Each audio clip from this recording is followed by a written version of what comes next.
Welcome to the Earthworks podcast, where our team will share the jargon of carbon from many of our turf friends from the past 30 years. Hello, and welcome to the Earthworks podcast. I'll be your host this week. I am Jack Higgins.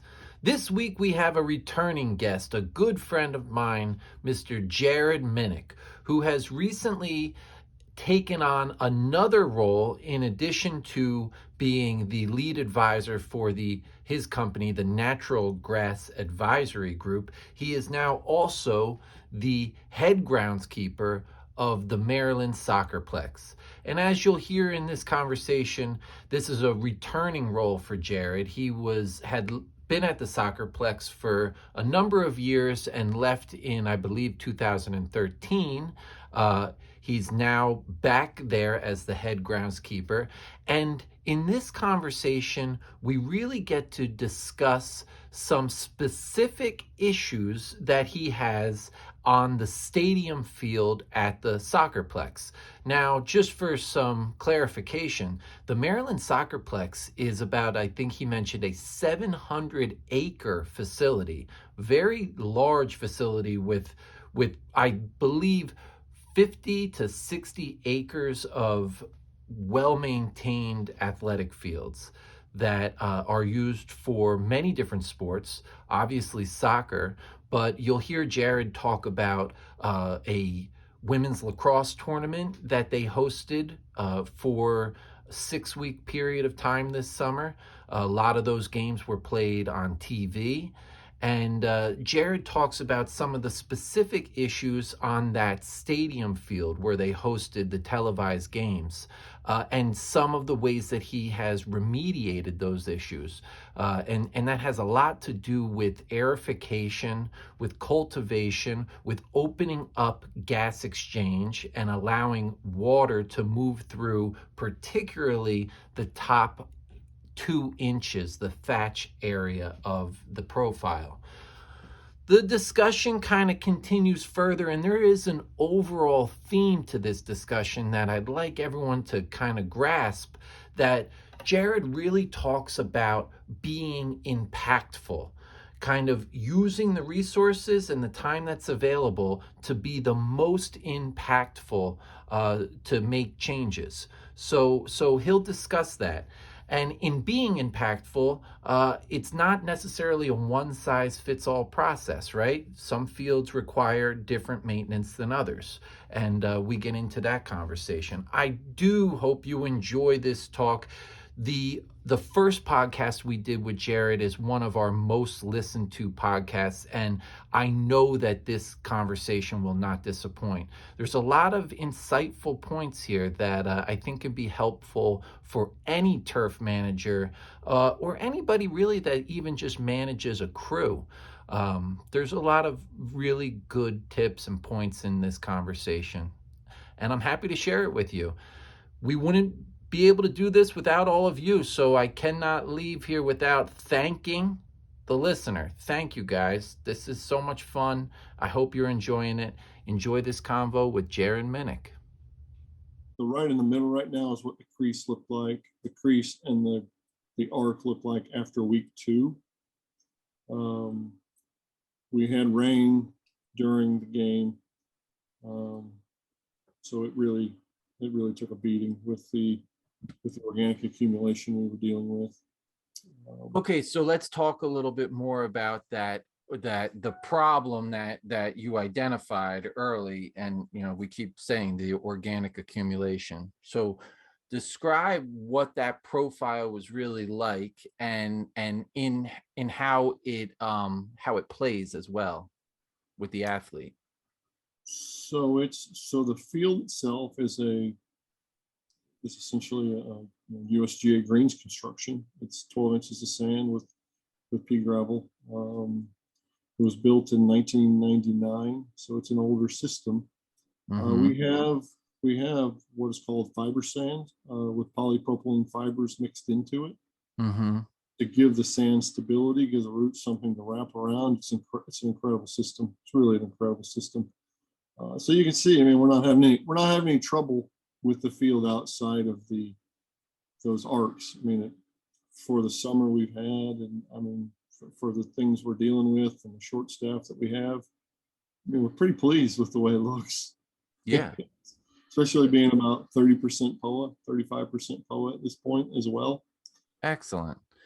So So yeah, you like that system with the fiber that the roots are growing through that fiber. brilliant, yeah. But it locks up, and if you don't keep it deep tined monthly, it will lock up, and you will start to have essentially it gets concrete rock hard, and the grass essentially starts growing inside of itself.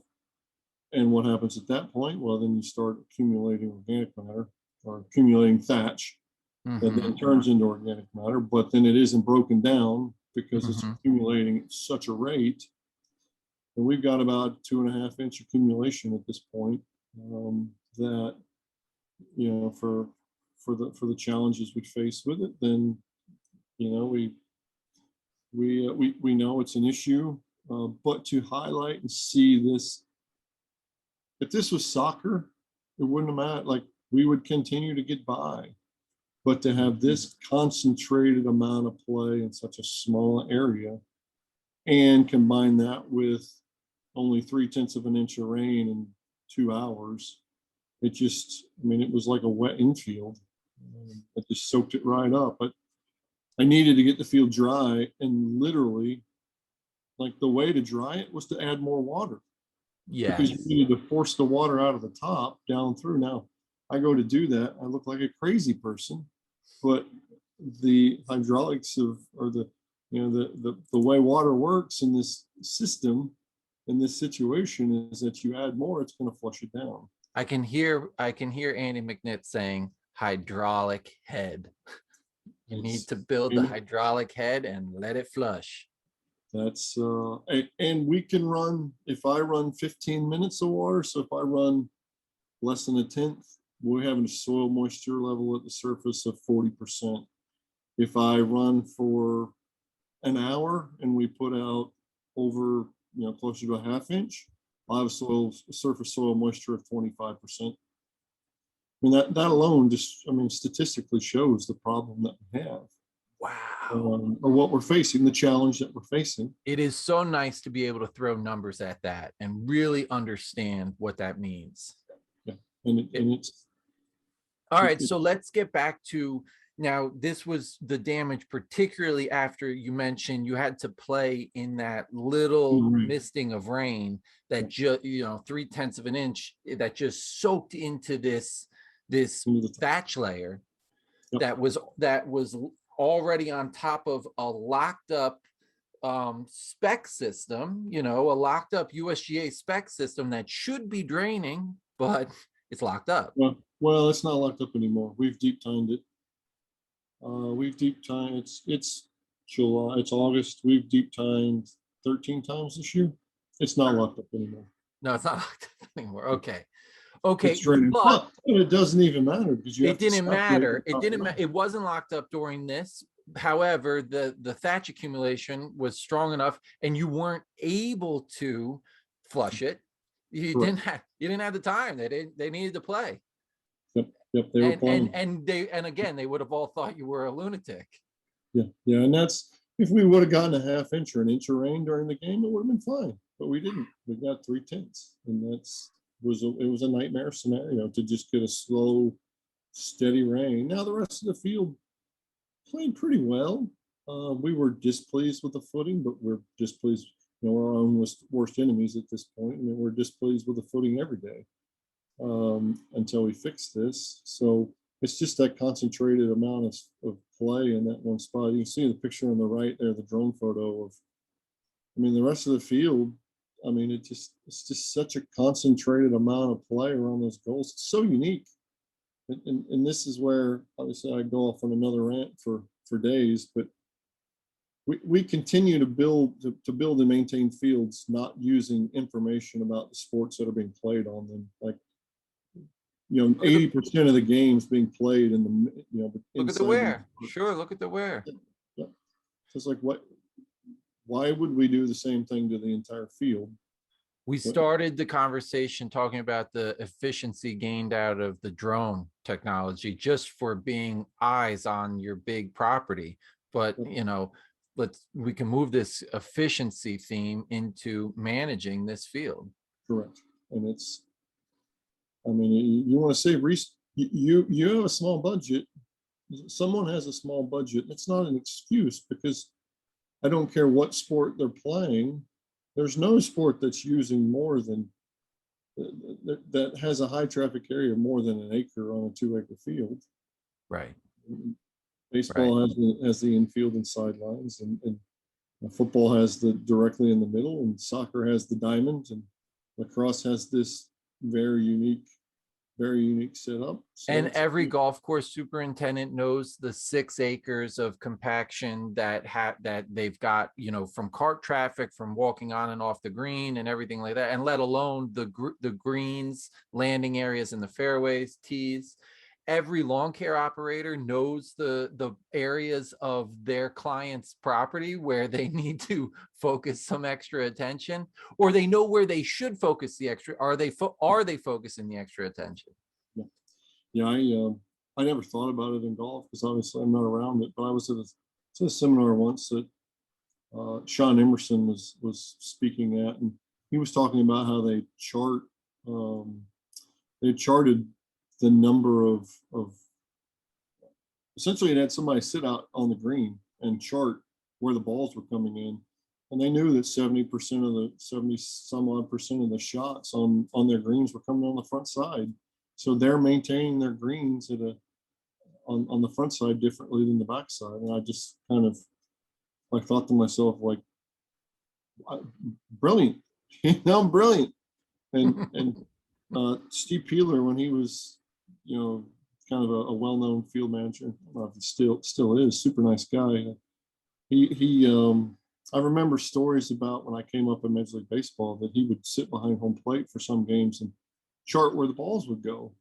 Well, and then how the reaction was for the infielders. And one, he's a baseball guy, and he played baseball. He still coaches baseball today, so he understands the player impact.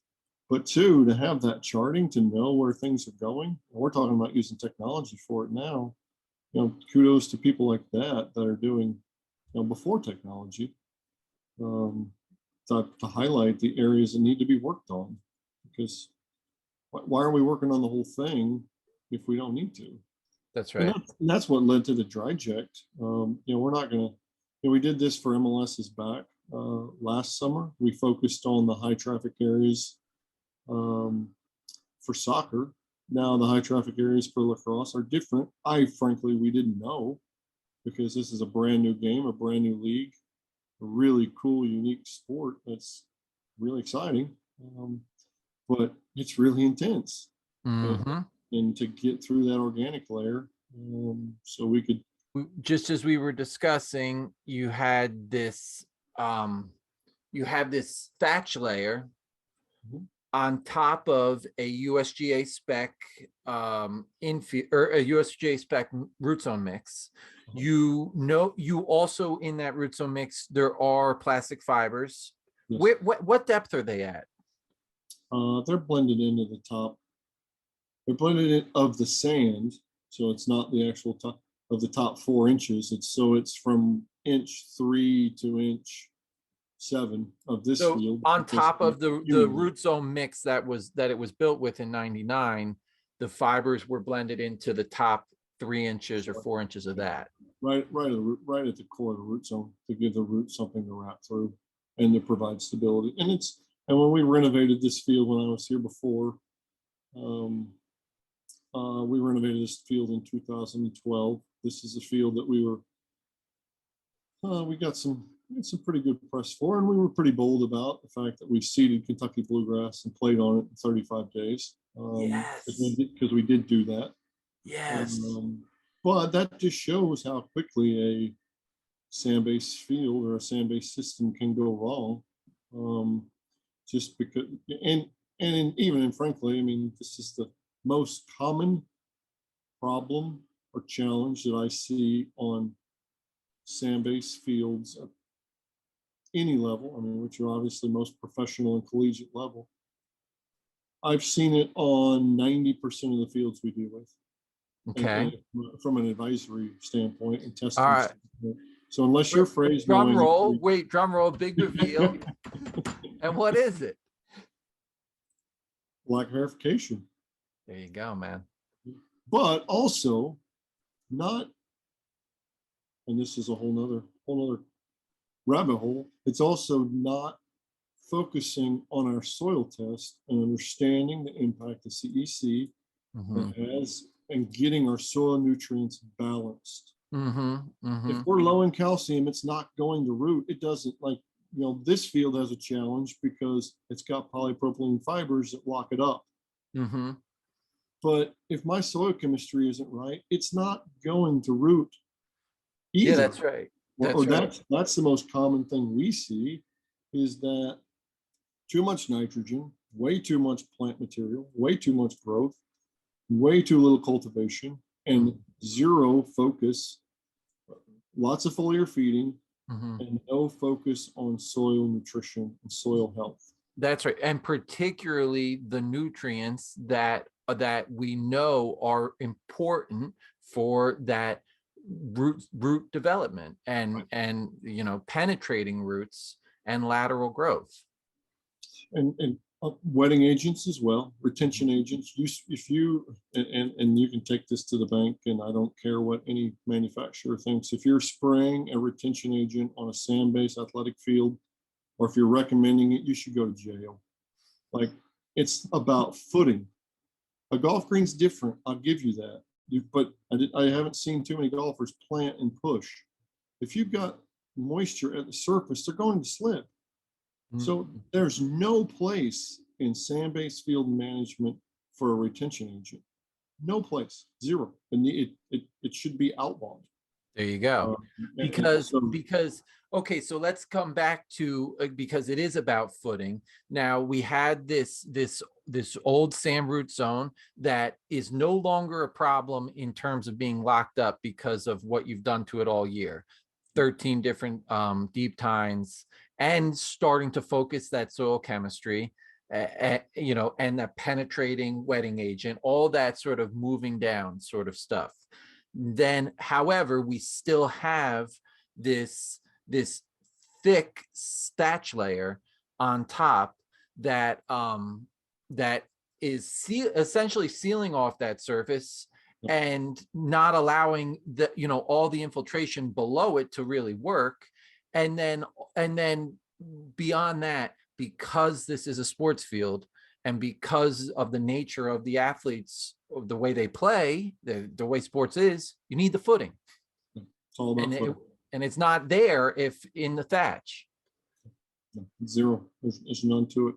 I mean, we can skate by, but you know, when your divots, you know, the divots we're getting, or the divots I see on a lot of sand-based fields, are just in the top inch. You know, hey, they're divoting right to the sand. Well, that's a bad sign.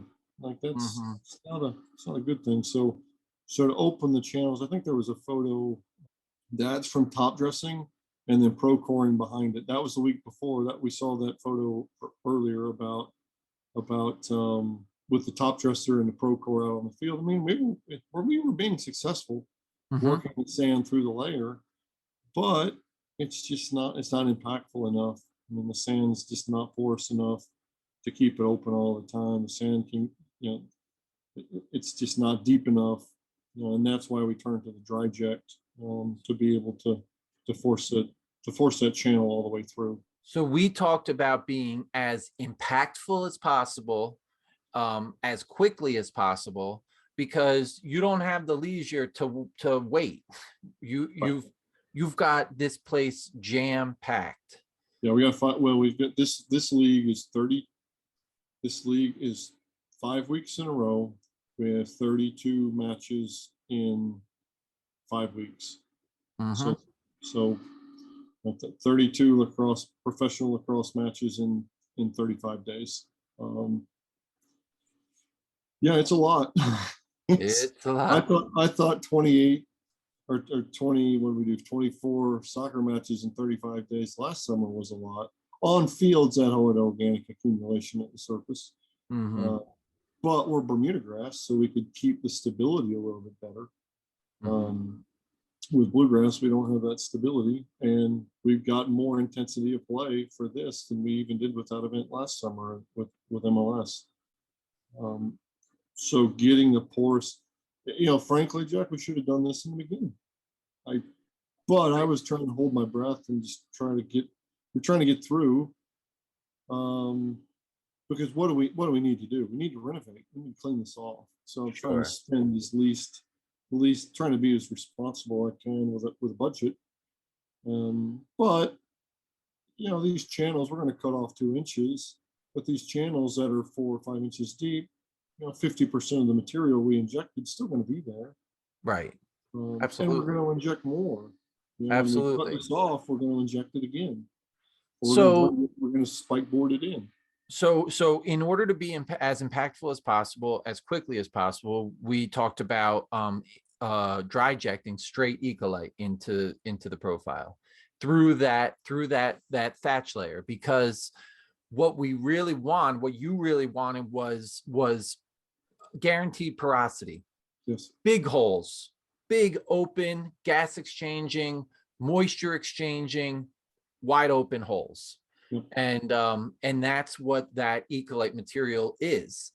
It's porosity that doesn't go anywhere, and it's bigger porosity. It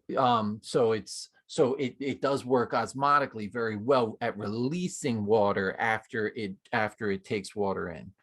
So yeah, and so that was what last week you had the dry jet guys out. We did it on Thursday.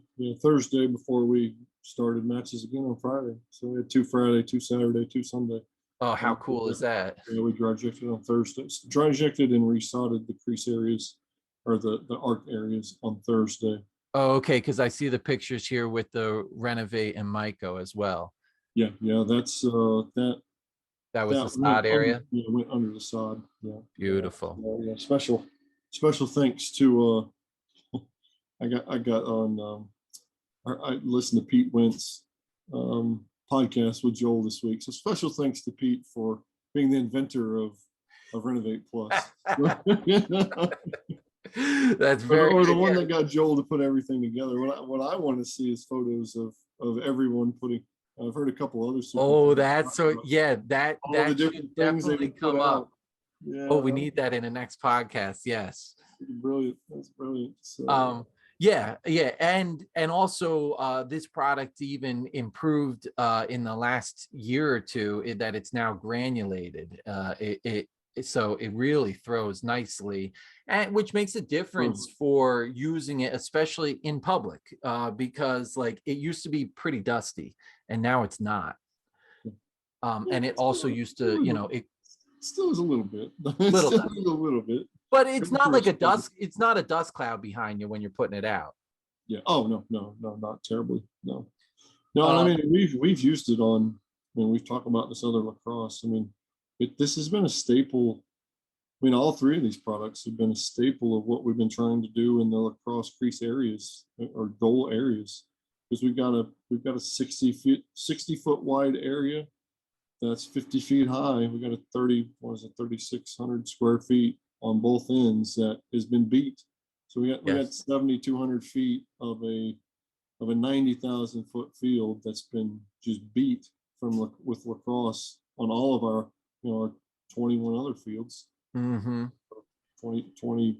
Oh, because the practices and other matches are happening on other fields as well. It's not just a stadium. The tournaments are full complex tournaments. So the 6 tournaments that we had the 6 weeks in a row of tournaments on the outer fields, and now we've got this 5 weeks of the professional play on the stadium. So it's been, we've been juggling a lot. So now let's talk about results. I mean, it's only been a week of this dry eject, but let's just talk about first of all, the process, how it went, the actual doing it, and then what you've seen in the last week. Oh, it's simple. I mean, anybody that's used dry eject understands how simple. Now, granted, I concede that dry ejecting a golf green is probably very different because of your mowing height. But dry ejecting an athletic field, I mean, it's so simple. It's just so simple. So Chris and the guys in Mid-Atlantic Dry Eject, we were lucky to convince them to come in, last minute, and we appreciated that. And Gordon and the guys at Chesapeake Valley and Landscape Supply got us the material pretty quickly and really quickly, within 2 days, which was really the limiting factor here. Time. We know we can do it, and we know it'll help, but we're right in the middle of a 5-week crush. Like, can we get it done? And we got it, and thankfully to them. You see the injection. I mean, we haven't mowed here. I mean, where they're injecting, the photos where they're injecting. I mean, we haven't mowed since Sunday. This was Thursday. We were just kind of leaving it to try to just, because we knew we were going to beat it up. We did it. We brushed behind it to just kind of make sure, smooth everything out, and we push mowed the middle, and just to kind of get any debris spread around, and we actually added a little bit more sand. We top dressed lightly, and put some water on it, put a mow on it, and we were on television on Friday afternoon at 5:00. Well, isn't that interesting? It's not just about a one-size-fits-all process. It's about understanding those different areas of the profile, identifying where the limiting factor is. And as we've said a couple times in this conversation, it's about being impactful with the maybe limited time and limited resources that you have available, but making those decisions to either isolate down to the smaller areas where you can make the biggest changes, and let those changes be seen and realized by the client. We're all working for somebody, right? So as we move further into this discussion with Jerad Minnick, head groundskeeper of the Maryland Soccerplex and lead advisor and president of the Natural Grass Advisory Group, if you haven't been on his website, it's a great thing to check out. A lot of good stuff there. But here we move on, and Jerad talks about the other areas of the facility where the maintenance practice has been more ideal, where the field was not allowed to get into a situation where there was too much thatch on top. And of course, in these athletic fields, thatch really equates to a lack of footing and playability of the field. So Jerad now kind of discusses some of the other fields where he talks about the phrase mowing that has happened and the maintenance of that organic accumulation, particularly on top of more native soil, how he has been able to handle that. There's a lot of unique turf types out there that really overproduce organic material, woody thatch, and there's some specific maintenance practices beyond the physical removal that Jerad does to not allow that thatch to become a hindrance to the playability of the field. But before he gets into that, it's kind of interesting. I find this cool that he discusses the stadium field, and in his mind's eye, he is talking about multiple overlays of different sports lines, different lining of different sports, soccer or lacrosse, on that field. So he's really taking that area and discussing it as, well, in this part of the soccer field or in this part of the lacrosse field, but it is actually the same field, right? Very cool. I think a lot of groundskeepers can relate to that. They see it in their mind's eye. So Jerad gets into that. I hope you do enjoy the rest of the conversation, about another 15 minutes of very insightful stuff. Thank you all. How about the way that you watch the field divot and play? There's not a divot in the middle of that field.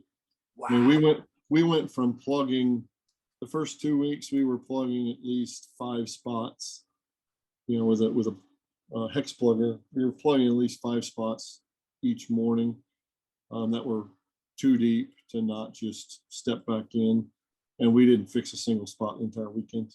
Oh Just my after one dry jet. gosh. I mean, it makes that big of a difference. I mean, there's no doubt. And I love it. And that's,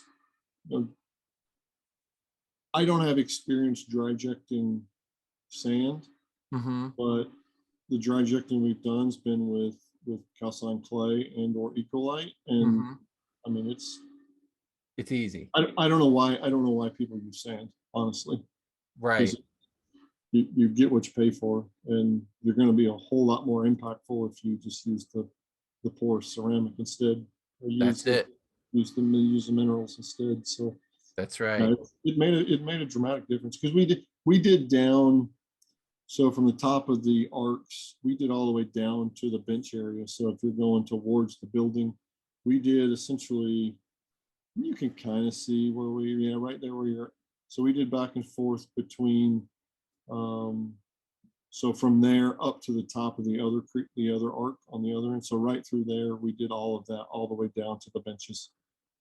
Okay, I see what you mean. Okay, because so you did the center, you did the creases, and you did the center. Yeah, so right there where your arrow is, we did from there to the top of the arc on the other side. So essentially right there was a circle, and we did down to the bench area. So down to the bench. So over on the right side, we didn't do anything because they're not playing there. So you mentioned 90,000 square feet field, and how many square feet did you dry eject? I think the in total on the machines was almost 25,000. Okay, so yeah, about a third of the field. Yeah.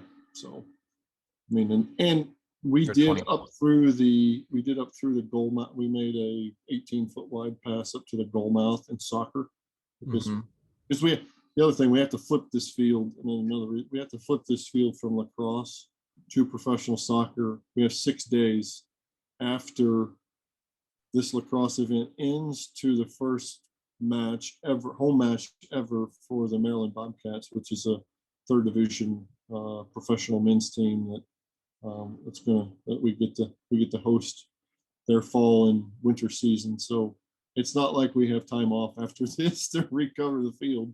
Nice.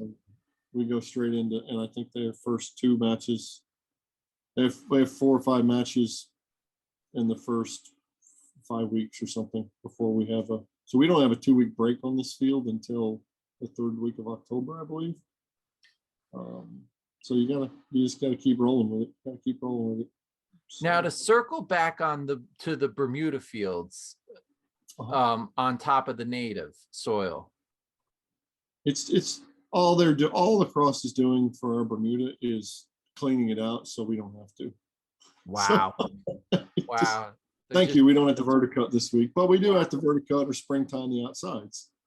Okay, okay, it's the opposite problem. Now they did not get the same physical tearing up on the outside, so you have to do it yourself. Yeah. Now, are these fields struggling in the same way of too much organic matter on top? No, because the core of our fields have been phrase mode within the last 3 or 4 years. Okay. So we're not, outside of the 2 other sand-based fields that we have that are fighting organic accumulation and layering issue from sod. Our fields that have been phrase mode and renovated with drainage and had sand top dressed on top of them, no, we're not fighting it at all, because they've done a really nice job staying with it. That's the thing, that once you fix it, you can maintain it. But like, say, the stadium we're talking about, like, until we fix it, we can't fix it. Like, as bizarre as that sounds, like, we're not going to fix it with aeration or verticutting, or like, that's a 2.5-inch layer. The only way you're going to fix it is to remove it. That's one thing that Co Rodenberg, inventor of the Coro field top maker and the Coro recycling dresser. I got to meet him in 2012 in Holland, and he just, his philosophy in inventing the Coro field top maker for phrase mowing was that, why am I going to mess about and try to reduce my POA population when I'm never going to win? I just need to remove it.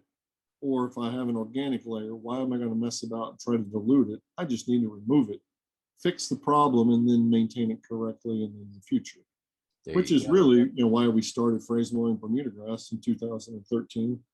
In fact, the field here in the middle where the blower's running, that was the first field. That was the test passes of the invention of phrase mowing on spreading grasses. That happened in August of 2012 on that field right there. Awesome. So and this field and the one next to it were the first two to ever be phrase mowed. So and let regenerate. So but they kept on it nicely. I mean, you can see the density. But even still, to the point, Jack, if you go to where the tractor in the springtime on the right, so that's just regular maintenance of springtiming. Like, this is why organic matter and thatch accumulate on the surface of a sand-based field. This field has had less than 2 pounds of nitrogen the entire year. Right. But yet they could still accumulate. But it's still accumulating because these aggressive grasses like to grow. Mm-hmm. And if we don't clean them out, and it's not natural, it's just not a natural root zone. So the way that organic matter from the plant is supposed to naturally turn over into humus, just does not happen as efficiently as nature provides on top of a constructed sand root zone. You don't see grass growing on the beach, not like this. Right.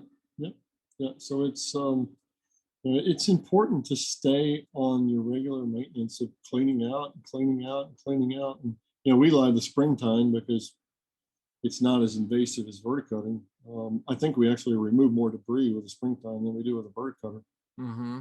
Yeah, but we're beating our fields enough. I don't like burning energy. I don't like cutting stolons where you make the plant bleed, if you will, and burn extra and use up extra carbohydrates that it could be putting in the roots. That's why I love the springtime so much. Yeah, it seems like it's much easier to do as well. So simple. So it's such a fantastic tool. Yeah, and then springtime, blow it off, and we're back in the money. Cleaned out. And then at the same time, you are mineralizing and adding biology, adding and activating that biology, so that what is still there, organic matter wise, is humifying, and now making these fields play and perform even better, and be more sustainable, make the greenkeeping less difficult. Absolutely. Yeah. And the more we procore and open them, and the more we deep tine to allow the roots to move down, and allow the water to move down. I mean, we typically follow this with we like to do in combination a springtime with procore. And you can see this if you look at closely, you can see this procore holes in the ground there. Absolutely. We'll follow this with an application of 545 or 333, and stimulate a little bit more if we need it. I mean, frankly, most of the summer we don't need it. What I love about Mycorrhizae is that it's easy to think about it as extending the root zone, as attaching to the root system and extending that root system down, but it also interconnects plants. So it connects a root system of this plant to the root system of the neighboring plant, and it does that through throughout the whole area. It does that in 3D, and so what that must do for the cohesiveness of the stand density, to pull it all together like that. the durability and the strength is we definitely continue to see a lot less vertical growth and a lot more overall strength. Like the grass is still growing, it's just not, we're not chucking so much nitrogen at it. It's just it's growing down and sideways, knitting together instead of creating a whole bunch of leaf tissue, which is then going to create more thatch, which is then going to create more issues. So it's like trying to just stimulate and promote and focus on the soil nutrients that we need. You and I also talked recently, and I kind of alluded to it earlier about the two particular nutrients that really are great for rooting, phosphorus and calcium. And those are always strong in your program. They're strong in the Earthworks products, and they're strong in the program. It's crucial, especially even more so. We have a interesting soil. I mean, our native soil has a CEC under 8. Like I call it a sandy coarse clay. It's not really clay because we only have about 20% clay. Right. But it's not like where you're from in the Mississippi Delta. No, it's that black, sticky, rich, wonderful stuff. Yeah, no, that's this is a lot nastier than that. And we have a lot of silt. I think we have about 30-40% silt. So we do have, but it's not silt like we're used to in the Midwest, where we can grow 200 bushel corn and soybeans with no problem. Right. But it's not that rich of a soil. It's not necessarily a very rich soil. Yeah. So, I mean, what's the most important thing? It's calcium. Yes. And I think there's a lot of golf courses and sports fields in this area, particularly here on the East Coast, that don't realize it. They're still recovering from 2018. This facility is definitely recovering from 2018. Oh, yes. 80 inches of rain. Rainwater is. Listen to the podcast with Kevin and Dave and. That's right. Talking about water. That's right. See the impact of clean rainwater. It's stripped all the calcium out of the soil completely. I mean, we're looking at the stuff that the guys were looking at after 2018. The pH is back down into the 5s because the calcium been stripped out. Well, how are we going to have success until we get our calcium built back up? 100%. And then let alone what that did for being anaerobic. If you had some thatch buildup, some other things that affect, infiltration of percolation, it set the plants back so much. Yep. And that's without roots, what do you got? And they're the same plants that were there in 18. That's the thing we got to think about.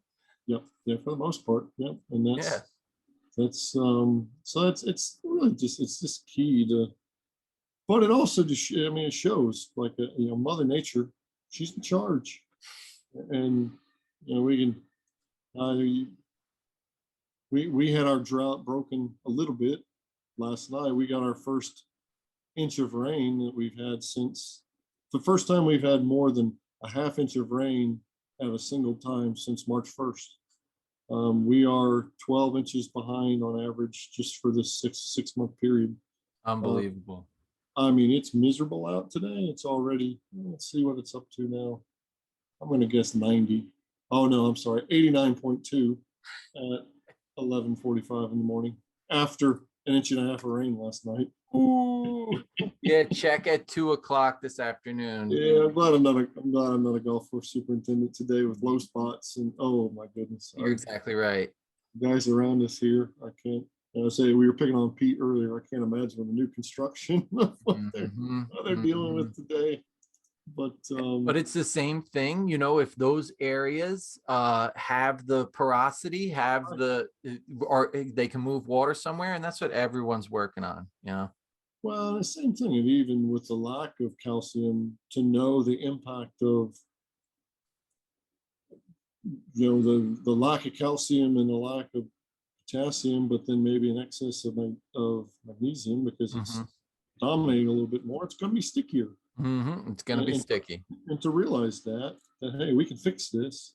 We And can make also, this- and that could be different at different parts of your profile. absolutely. It could be a limiting factor at different depths of your root zone. Yeah, So for sure. yeah, it's something to think about. This was a very good podcast. Yeah, right. Right.